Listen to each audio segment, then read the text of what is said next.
So what are we to do? How do we build up? How do we live a life of life as opposed to a life of death? Well, I believe if you go to Ephesians chapter 5, it teaches us this, and we're going to be looking at verses 8 through 20. It goes such as this. For at one time you were in darkness, but now you're in the light of the Lord. Walk as children of light. For the fruit of light is found in all good and right and true, and try to discern what is pleasing to the Lord. Take no part in unfruitful works of darkness, but instead expose them. For it is shameful to even speak of these things that they do in secret. But when anything is exposed by light, it becomes visible. For anything that becomes visible is light.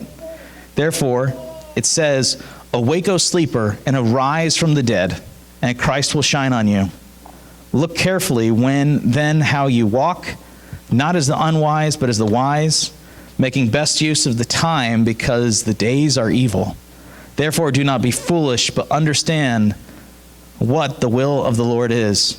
Do not get drunk with wine, for that is debauchery, but be filled with the Spirit, addressing one another in psalms and hymns and spiritual songs, singing and making melody to the Lord with your heart.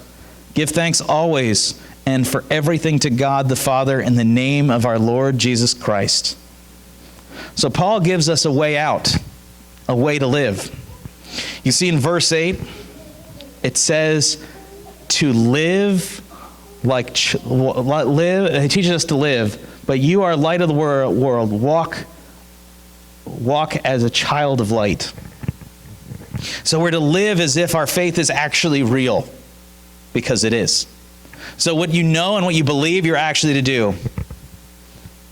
In verse 10, it says to try to find or discern what is pleasing to the Lord. So if your attitude, your disposition is one of destruction, then you need to discern for yourself, what am I supposed to do today? And so if you've had one of those days where somebody took a 2x4 to you, it felt all day, then you need to seek the Lord and say, God, what am I supposed to do after this, what just happened here? What am I supposed to do? Discern what is pleasing to God. It says in verse 11, take no part in unfruitful works of darkness. So if there's something evil happening and you have the option to get out of there, get out of there.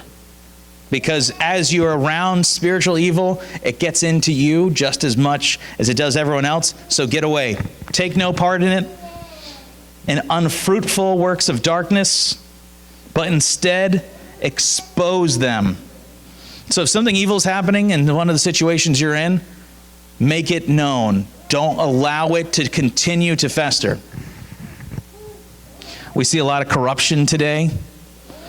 We need to continue to make it known and let people know of what's happening. Going on.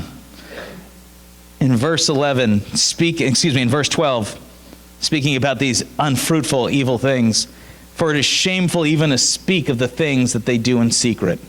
And so what's God doing here through Paul? He's explaining just the kind of evil that there is. Evil is shameful to partake in. If you are partaking in something evil, the word calls it shameful. Don't take part. Get away from it.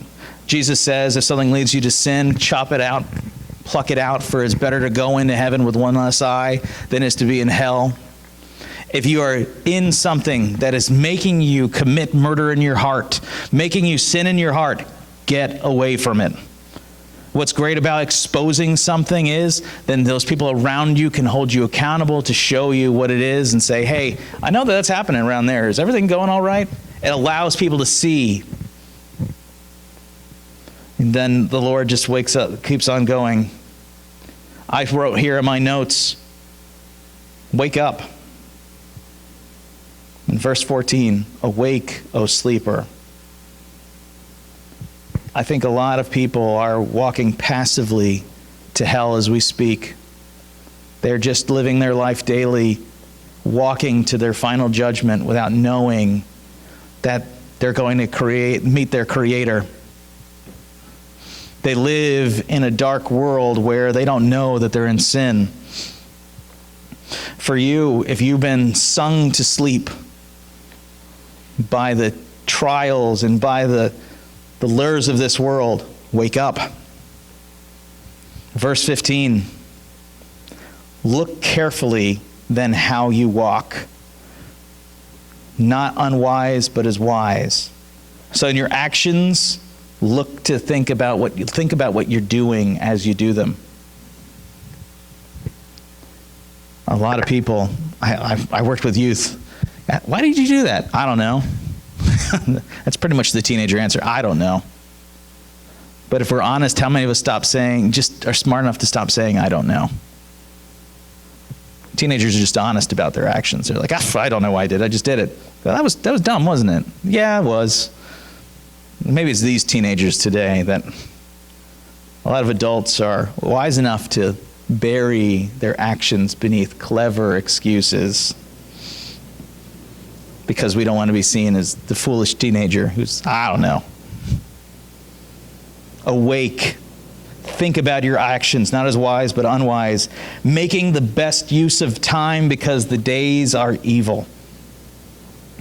We're not a people who can be unintentional. We're a people who must be intentional. If everything is trying to trick us into sin, and I do believe that there are entities out there, as I said, there's invisible evil and there's visible evil, that are trying to cause us to sin, they're trying to cause death.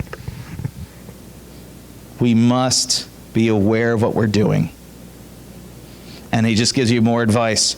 Do not get drunk with wine. Keep your senses. For that is debauchery, but be filled with the Spirit. And then for us, especially in the church, when we're tempted to knock what Christ is doing and attack his bride, address each other with psalms and hymns and spiritual songs, singing and making the melody to the Lord with your heart. So by the way, men, I think that means you have to sing sometimes. By secondary implication, that means men have to sing too. Addressing one another in psalms, in hymns and spiritual songs. You notice God through Paul doesn't give you an avenue to denigrate, to knock, to hurt, to undermine the church and what he's doing. Because when you see it, what you're doing is you're attacking Christ's bride himself. And what does he say going on in verse 20? And this is a good mindset for us all. Giving thanks always for everything to God the Father in the name of our Lord Jesus Christ. Thanksgiving isn't one day a year in November, everybody. Are you truly thankful for what God has done for you? Do you see that prior to salvation, you were filled with this, it says here, at one time you were in darkness, and God has brought you into light. Maybe you have felt the darkness. Last week, Pastor Kevin said that we need to live righteously for our children. We need to live righteously for everyone around us. You might be the only Christ they'll ever see, as many have said.